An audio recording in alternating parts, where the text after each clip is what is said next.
So I've been learning Undertale modding recently, and to do that I decided to make the worst Undertale mod possible. The goal of this mod is to find 4 different rooms that have save points in them. Once you get to the last save point, you win the game. It's way better to play this mod blind, especially if you're a content creator of some kind. So if you want to try to mod yourself, the download is in the description. But to get to the mod itself, starting off, after picking your name, you start off in the normal room. But something's a little different. Anyway, it's just a bunch of random collision and garbage everywhere. There isn't a puzzle in this room to solve, it's just a little welcome room, so you know what the vibe of this mod is going to be. However, once you spawn in, if you try moving, you'll instantly be greeted with blue lasers that you'll need to dodge. You can't move to the right because I added collision there. You'll have to go around it, which I think will throw a lot of people off. Anyway, moving up, you'll notice that Flowey is gone and is replaced by 3 Gasters instead.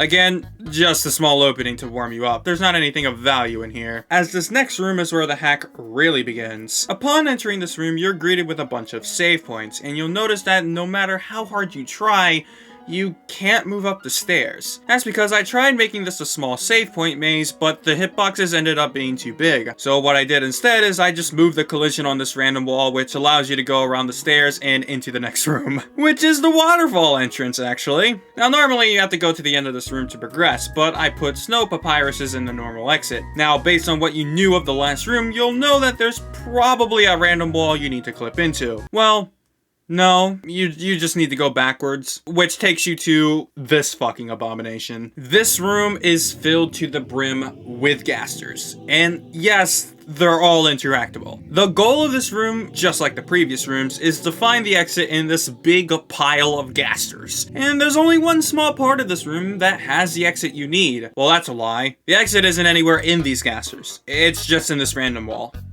Sorry. Of course, you're not free yet. This, by far, is the stupidest room. Of course, by the looks of things, this just looks like the long hallway, famous for Toriel's test of your independence in the game. But scratch that, because here I use collision to turn this long hallway into an invisible maze.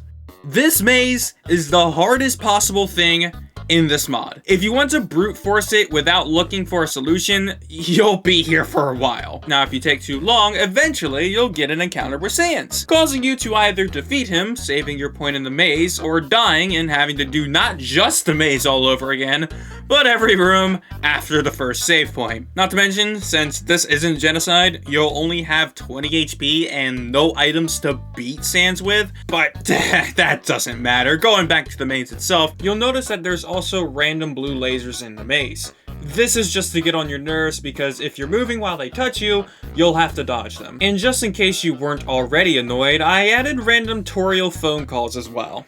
There exist 2 exits. The first one is a fake exit that soft locks your game, and the other is the actual exit. The first exit is where the normal exit actually is, and takes you to this room where the only way out is restarting the game back to your save point. The second exit is up in the top right corner, and takes you to the next save point. Also, there's a Gaster up here too. And that, my friends, was just the first section of this mod. Congratulations, you got to the second save point. There's still 3 more sections to go. What's next is so garbage, you'll never want to play Undertale again. Which, by the way, this mod took a long time to create, so if you want to see me expand it to 5 or 6 sections, consider subscribing, because it lets me know you want more of it. Now, this next room is entirely original. The first thing you'll see is that the exit to the next room is blocked by spikes. To turn off the spikes, you'll need to go down 2 different paths, the orange path and the blue path. Only one path has to switch to turn off the spikes, so you better choose wisely, because these paths take a very long time to walk through. Anyway, at the end of the orange path, you'll come across Toriel,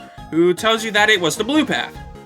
So after going back through the very long orange path, and then going through the very long blue path, you'll meet another Toriel that tells you it was the orange path. So of course, you may be asking yourself, well, I guess I missed something on the path. And this may prompt you to go back and check through both long paths multiple times to see if you missed anything, just rapidly pressing Z everywhere to find an invisible switch. Well, actually, the spikes were unlocked this entire time, there's just a very small gap in between them that's just barely large enough for you to get through. Anyway, after going through the door, you'll enter this area, where you'll meet Papyrus, who wants to tell you about his lovely girlfriend from AI Undertale. Perhaps, though, he wants to tell you a little too much, because you'll notice that after a while, his dialogue here is actually looping! And the reason for this is because he just loves talking about his girlfriend. Eventually, though, he'll stop, and you'll be prompted to understand the explanation, and obviously you should say of course, and upon saying of course, he'll just start talking about his girlfriend more,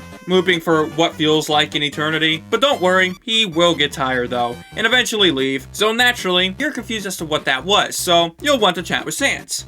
He'll compliment you for getting through all of that. However, then, he'll start doing his Papyrus impression, to which he'll start talking about Papyrus's girlfriend. Ah, brotherly love. Once you get past Sans' great impression, the next room contains another WD Gaster. Now, this Gaster is completely different because when you interact with him, it's actually Papyrus, who just loves to talk to you about his girlfriend again. Now, you better be careful not to skip the text too fast, or eventually the text will end, and you'll accidentally initiate him talking again. So eventually, you pry yourself away from Gaster, and you manage to make your way to the next save point, which is also doing a Papyrus impression.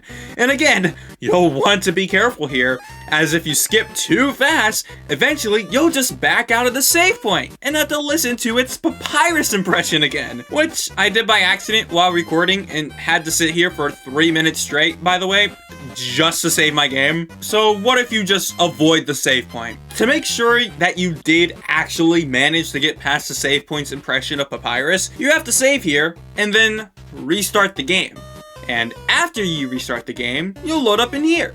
And then you'll need to walk to the left to exit the room, which takes you to a new Snowdin town that's filled with nothing but garbage. Muffet's here though, and a lot of Papyrus houses, like a lot of Papyrus houses. Now here I decided to go back to the roots of this mod. You'll have to find the exit to this place in one of the houses. That was a lie. The exit is right next to the entrance without any indication. You're welcome. Now here comes the true part of this section. You're now greeted by the Hotline Puzzle area, in which in order to progress, you'll need to complete both puzzles to open the door. However, you'll notice there's only one puzzle that is accessible, and the puzzle itself is impossible. So how do you progress? Well, in the puzzle itself, if you exit the room at the exact right point, you'll be taken to the actual puzzle, in which is the same puzzle from the base game, but you just can't see it. Good luck. After completing the first puzzle, that's only half the story, as in order to open the door, you'll need to complete yet another puzzle that is once again invisible. Now, it is possible to brute force your way through each of these puzzles without seeing them, so I actually recommend that rather than looking up the solution, as the solution might just end up being more confusing for you. Anyway, after completing this puzzle, the door opens and you're free to enter, which takes you to the fourth section and Sans that does his great Papyrus impression again. And that, my friends, is the entirety of this mod. Good luck!